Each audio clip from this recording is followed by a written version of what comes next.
have seen that violence will increase upon the earth. Great calamities will unfold, and all the wickedness of men will reach its peak. It will be uprooted, destroyed entirely. Yet once again, unrighteousness will rise, and sin, along with violence, will dominate the earth, doubling in its intensity. When sin and blasphemy spread like a plague, and violence in every form abounds, apostasy will grow unchecked. In those days, my sons, a great punishment will come from the heavens. The Holy Lord will rise in his wrath and descend to bring judgment upon the earth. The weight of the coming judgment pressed heavily upon him as he continued, "In that time all violence will be severed at its roots. The deceit and unrighteousness that have taken hold of the earth will be destroyed beneath the heavens. The idols of the nations will be abandoned, their temples burned to the ground, and they will be cast into the fiery judgment. They will perish under the fierce anger of the Lord, forever condemned." But then, raising his voice with hope, he spoke of the future beyond the devastation. "And the righteous will arise from their slumber, their eyes filled with wisdom, and they will be granted understanding. After that, the roots of wickedness will be cut off, and the sinners will perish by the sword, every last one of them, from the blasphemers to the violent. They will meet their end." Enoch paused for a moment, letting the silence fill the air before continuing. "And in that time, a new week will begin, the 8th week of righteousness. A sword will be given to execute justice on the oppressors, and the sinners will be handed over to the righteous. Through their righteousness, they will acquire homes, and a house of eternal glory will be built for the great King, a house that will stand forever. Then, in the 9th week, the righteous judgment will be revealed to the whole world, and all the works of the godless will disappear from the earth. The world will be written for destruction." His voice grew heavy as he spoke of the final judgment. "After this, during the 10th week, in the 7th part, there will be the great eternal judgment. God will exact vengeance upon the fallen angels. The first heaven will pass away, and a new heaven will appear, brighter than before. The heavens will shine with a sevenfold light, and after this, there will be countless weeks, stretching into eternity. In those days, all will be goodness and righteousness, and sin will be no more, never to be spoken of again." Looking upon them with deep compassion, Enoch said, "Now I tell you, my sons, I will show you the paths of righteousness and the paths of violence. These I will reveal again, so you may know what is to come. Listen to me, my sons. Walk in the ways of righteousness. Do not follow the path of violence, for all who choose the way of wickedness will perish forever." Then, the book written by Enoch, the complete doctrine of wisdom, praised by all, and a guide for the earth was presented. It was written for all his children who would dwell upon the earth, and for the generations yet to come, those who would seek righteousness and peace. Enoch reassured them, "Do not let your spirit be troubled by the times ahead, for the Holy and Great One has set appointed days for all things. The righteous will rise from their sleep and walk in the paths of righteousness. Their lives will be marked by eternal goodness and grace. The Lord will be gracious to the righteous, granting them eternal uprightness, and he will give them power so that they will be filled with goodness and righteousness, walking forever in his light. Sin will perish in the darkness, never to be seen again." And so, Enoch began recounting the things revealed to him from the heavenly tablets. "Concerning the children of righteousness, the chosen of the earth, and the plant of righteousness I speak to you now. These truths I declare, having seen them in the vision from the heavens and learned them from the holy angels. I was born in the 7th of the 1st week, a time when judgment and righteousness still held sway. After me, in the 2nd week, great wickedness will arise, and deceit will flourish. It will be a time of endings, And though a man will be saved, unrighteousness will take root again, and laws will be made for the sinners." He continued to recount what was shown to him. In the 3rd week, at its close, a man will be chosen, and his descendants will become the plant of righteousness forever. In the 4th week, visions of holiness and righteousness will be granted, and a law will be established for all generations. In the 5th week, the house of glory and dominion will be built to stand forever. But in the 6th week, blindness will afflict all who dwell upon the earth, and their hearts will turn from wisdom. A man will ascend to heaven, and by the end of this week, the house of dominion will be consumed by fire, and the chosen race will be scattered across the earth. He spoke of the 7th week, filled with apostasy and wickedness. At its end, the elect of righteousness will be chosen to receive divine instruction, sevenfold wisdom concerning all of creation. And with great emotion, Enoch cried out, "Who among men can hear the voice of the Holy One without trembling? Who can think his thoughts or behold the vast works of the heavens? Who among mankind can know the breadth and length of the earth, or the measure of the stars? Who could understand the secrets of the heavens?" These mysteries were beyond human grasp, yet they had been shown to him, and now he passed them on to his children. "And in that final judgment," he concluded, "all will be laid bare, and righteousness will prevail forever." Enoch, with a voice full of urgency and a heart heavy with the knowledge of what was to come, addressed his sons. "My sons, I say to you now, love righteousness and walk in its ways, for the paths of righteousness are worthy of your trust. The ways of the unrighteous, however, will suddenly be destroyed. They will vanish as quickly as they appeared. To some men in a future generation, the paths of violence and death will be revealed, but the wise among them will keep far from such paths. They will not follow the road of destruction. But to you, my righteous children, I say this: do not walk in the ways of wickedness, nor tread upon the paths that lead to death. Keep your distance from them, for if you come near, you will surely be destroyed. Instead, seek righteousness. Choose a life that is set apart, and walk in the ways of peace. In doing so, you will live, and your days will be prosperous. Hold fast to my words. Keep them close in your hearts, and do not allow them to fade from your memory. I know that sinners will try to lead men astray, urging them to forsake wisdom, hoping to leave no room for her in their hearts. But do not give in to these temptations. Woe to those who build their lives upon unrighteousness and oppression, laying foundations of deceit. They will be suddenly overthrown, and peace will forever elude them. Woe to those who build their homes on sin. Their very foundations will be uprooted, and they will fall by the sword. And those who amass gold and silver unjustly will perish without warning. Woe to you, the rich! You have placed your trust in your wealth, but soon your riches will be stripped from you. You have forgotten the Most High in the days of your abundance. You have blasphemed and lived in unrighteousness, and now you are prepared for the day of slaughter, the day of darkness and the great judgment.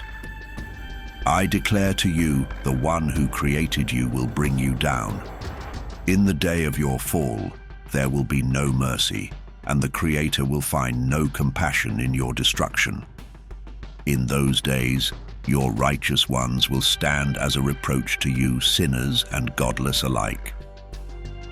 Enoch's heart grew heavy as he continued, "Oh, that my eyes could become a cloud of waters, so that I might weep for you, pouring down my tears as torrents from the heavens.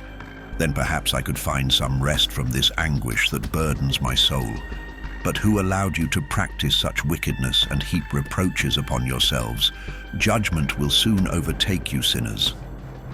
To you, my righteous children, I say this: do not fear the sinners, for the Lord will once again deliver them into your hands. You will execute judgment upon them according to your desires. Woe to those of you who pronounce curses that cannot be revoked. Your sins will distance you from healing, and no remedy will be found for you. Woe to those who repay their neighbors with evil, for you will be repaid in kind according to your wicked deeds. Woe to you, false witnesses, and those who deal in injustice. Your end will come swiftly, and you will perish without warning. Woe to you, sinners, who persecute the righteous. You will be handed over to judgment for your injustices, and the weight of your guilt will be unbearable.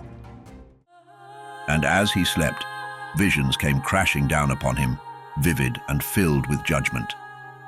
A voice echoed in his dream, commanding him to bring this message to the sons of heaven and rebuke them for their actions. When Enoch awoke, he returned to the watchers. They were gathered together, weeping in a place called Abel-Jail, between the mountains of Lebanon and Senezer, their faces hidden in grief and despair. With solemn authority, Enoch recounted to them all the visions he had seen while he slept, and there, among their tears, he began to speak words of righteousness, rebuking the fallen watchers for their transgressions. This is the Book of Righteousness, containing the words of reprimand to the eternal watchers, as commanded by the Holy Great One through the vision he revealed to me.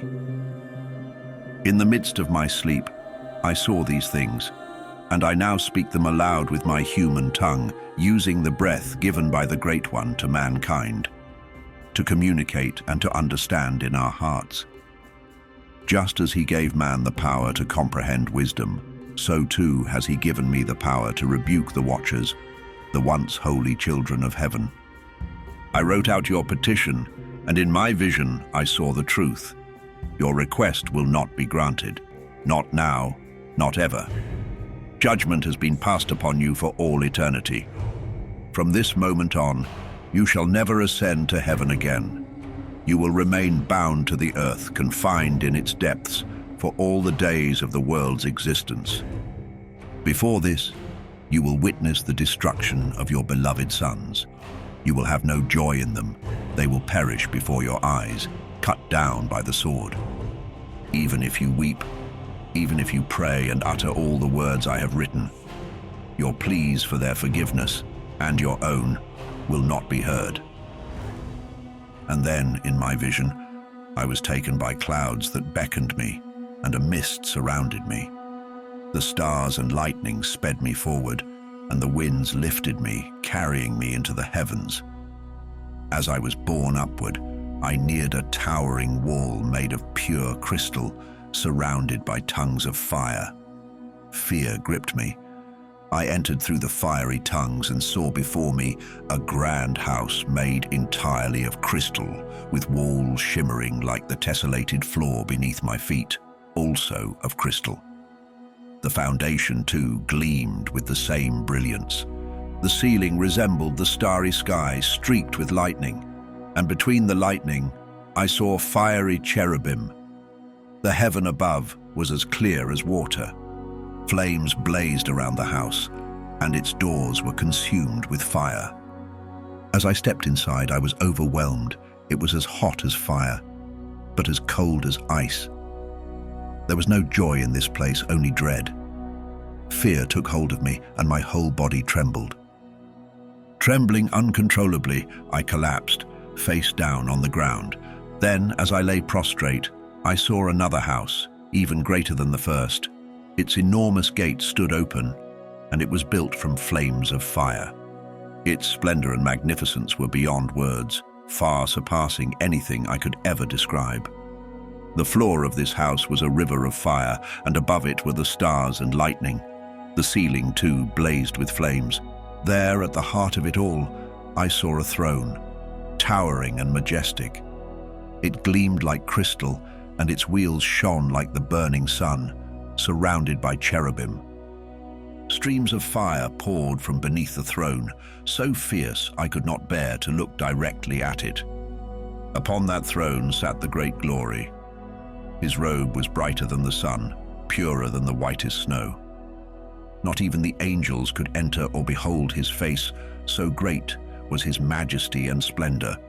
no mortal could bear to gaze upon him. Flames encircled him, and a vast fire burned before him. No one dared approach him. Yet before him stood 10,000 times 10,000, though he required no counsel. The holiest one stood by him, never leaving his side, neither by day nor night. Still trembling, I lay with my face to the ground, unable to move. Then the Lord called to me with his own voice, saying, "Come, Enoch, and listen to my words." One of the holy ones came to me, awakening me gently.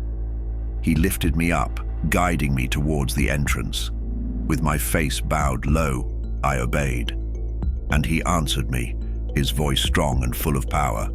"Do not be afraid, Enoch, righteous man and faithful scribe of truth. Come closer and hear my words. Go and tell the watchers of heaven, who have sent you to plead for them. It is not men who should plead for you, but you who should have interceded for men. Why did you abandon the high, holy, and eternal heaven? Why did you lay with women, defiling yourselves with the daughters of men, taking them as wives, and giving birth to giants, your corrupted sons? Though you were once pure spiritual beings who lived eternal lives, you stained yourselves with the blood of women and produced children of flesh. You craved the desires of mortal flesh and blood, like those who die and fade away. I gave men wives so they could bear children and ensure nothing was lacking on the earth. But you were not like them. You were once spiritual, living eternally, never destined for death, and thus I did not give you wives. For the spiritual dwell in heaven, not on earth. But now the giants, your offspring born of spirits and flesh, shall be called evil spirits on the earth, and here shall be their cursed home. From their bodies, evil spirits have come forth. Their origin lies with you, the fallen watchers. These evil spirits will dwell among men, bringing havoc upon the earth. These spirits will be called evil, because they come from both human and heavenly flesh. They belong to neither, yet they shall torment both. The spirits of the heavenly beings remain in heaven, but the spirits born from the earth, from your sin, shall remain bound to it forever. These spirits of the giants shall bring suffering. They afflict, oppress, destroy, and make war. They do not need food, but are ever hungry and thirsty. Their endless cravings cause misery, and they will rise up against men and women, for they are born of both. Since the days when the giants were slain, their spirits have wandered the earth, destructive, rebellious, and relentless. They shall continue to torment until the day of the final judgment, when all will be brought to an end, both for the watchers and the godless alike. It is on that day that the age will be fully completed. Now regarding the watchers who sent you to intercede on their behalf, tell them this. Yes, you once dwelled in heaven, but not all the mysteries were revealed to you. Instead, you grasped at knowledge. In the hardness of your hearts, you made these hidden things known to women. Through this, men and women alike now commit great evil on the earth. Therefore, tell them, you shall find no peace, neither in heaven nor on earth. Enoch was taken to a place where those who dwelled there blazed like flames of fire. But when they wished, they could appear as men. Enoch was brought to a vast mountain, whose summit stretched up to the very heavens. He saw the places where the stars and lights of the sky are kept, and the deepest depths where thunder, lightning, and fiery weapons, arrows and a flaming sword, are stored. He was led to living waters, and to the blazing fire in the west, where the sun sets each evening. Enoch came to a river of fire, its flames flowing like water, pouring into the great western sea.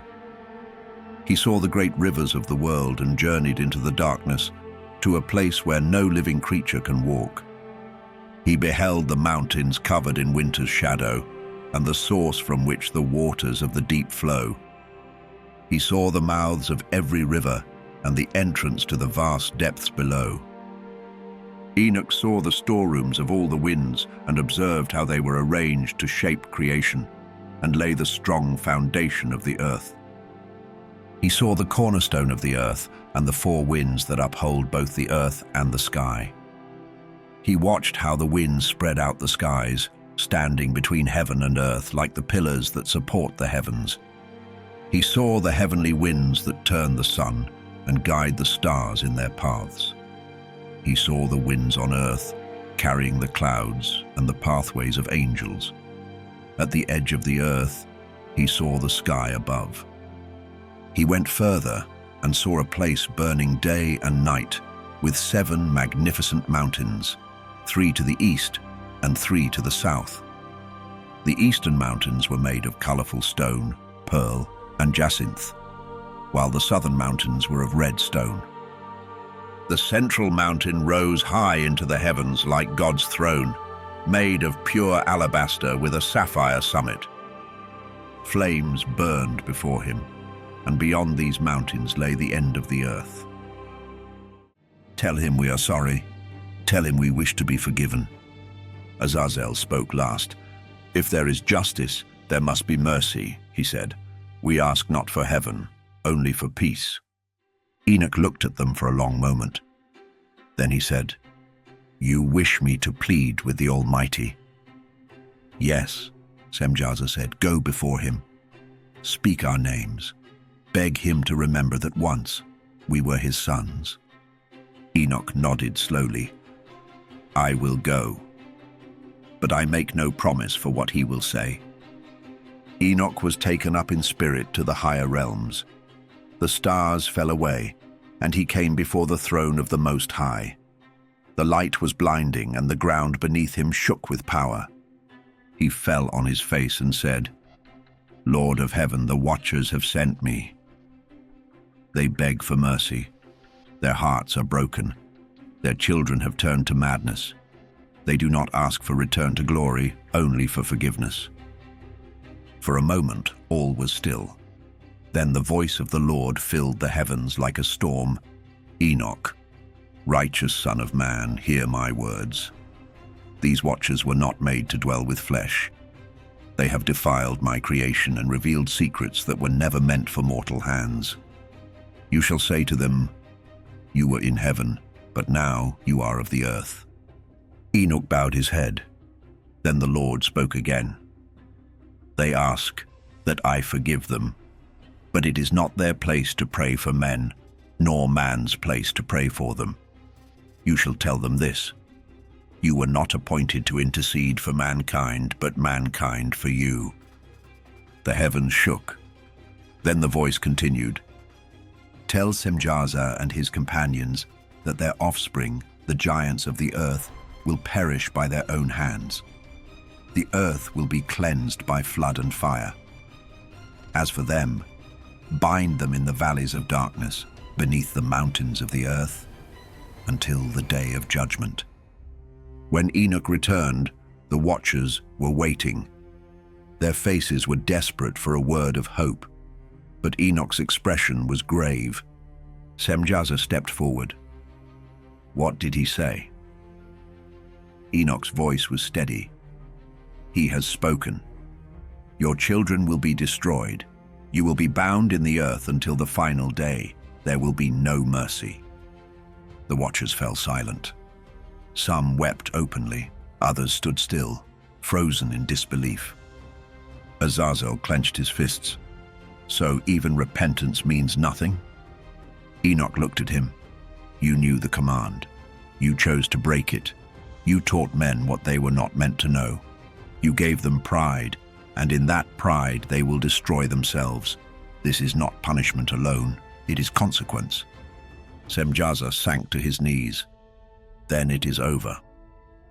"Yes," Enoch said softly, "the flood will come, and with it, the end of all you built." He turned to leave, but paused once more.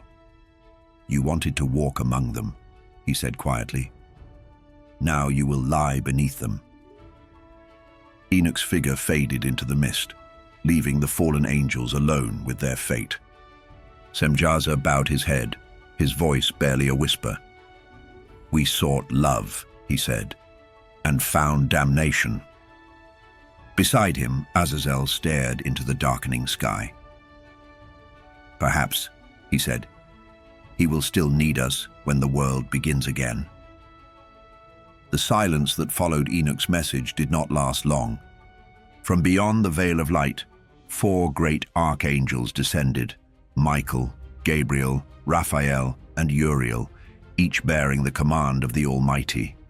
The skies split open with thunder as they came. They were not coming as messengers now, but as instruments of justice. Below them, the world was in ruin. The Nephilim roamed the valleys, towering above the trees, their roars shaking the mountains.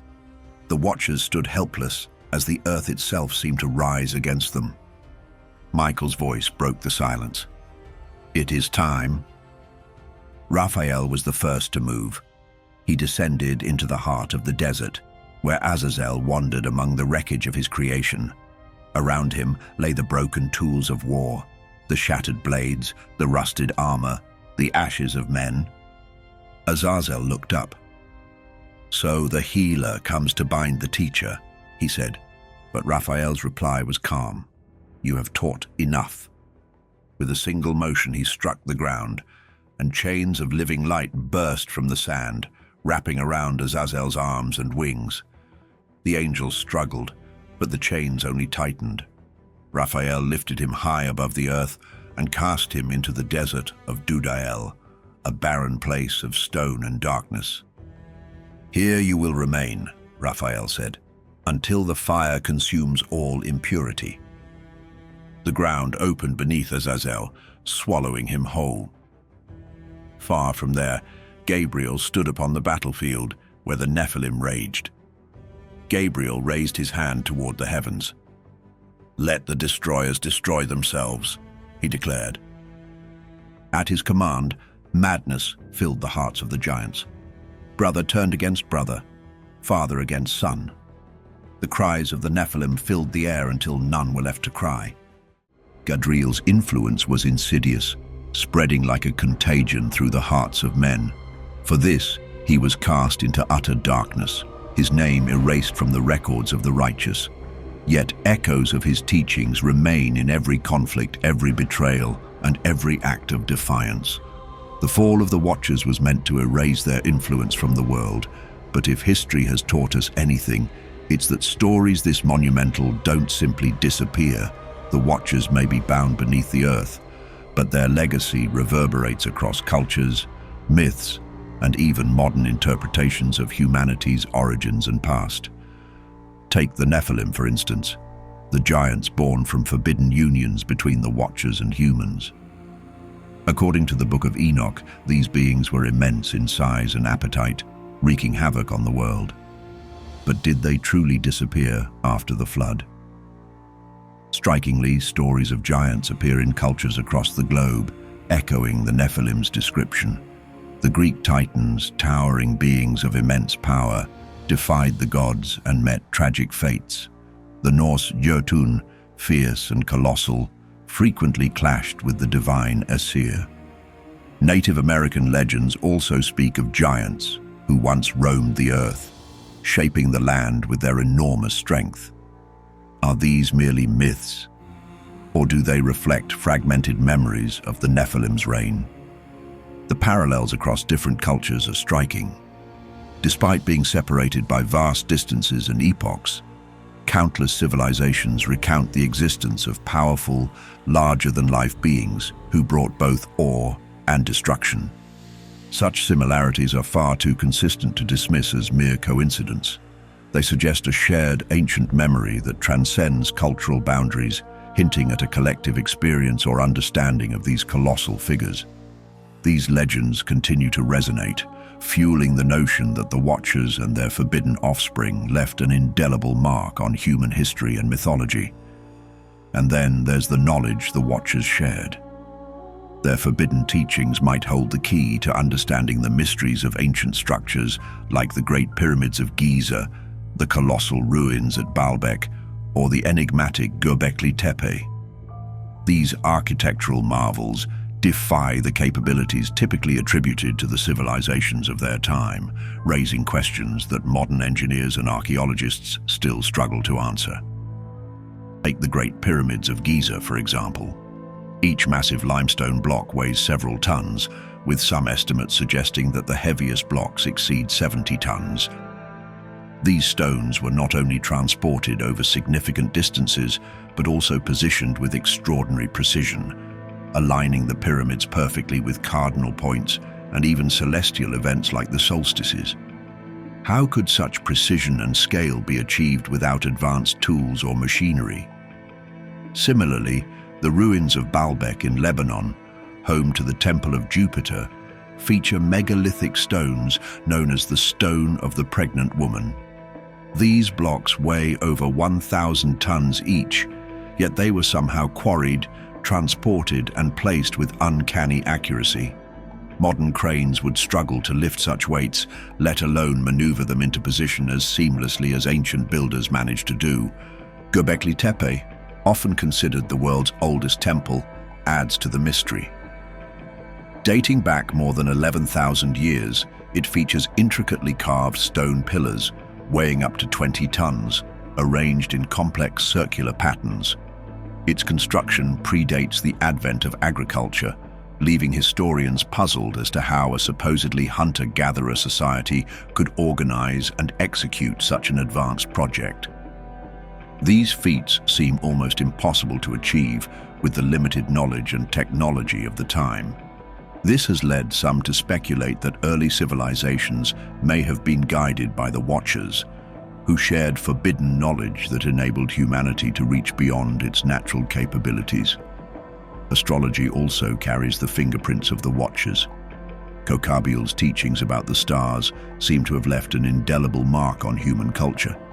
Ancient peoples built monuments like Stonehenge and the Nabta Playa stone circle, aligning them with the heavens. Cultures such as the Mayans and Babylonians developed intricate calendars and astrological systems with an accuracy that astonishes even today.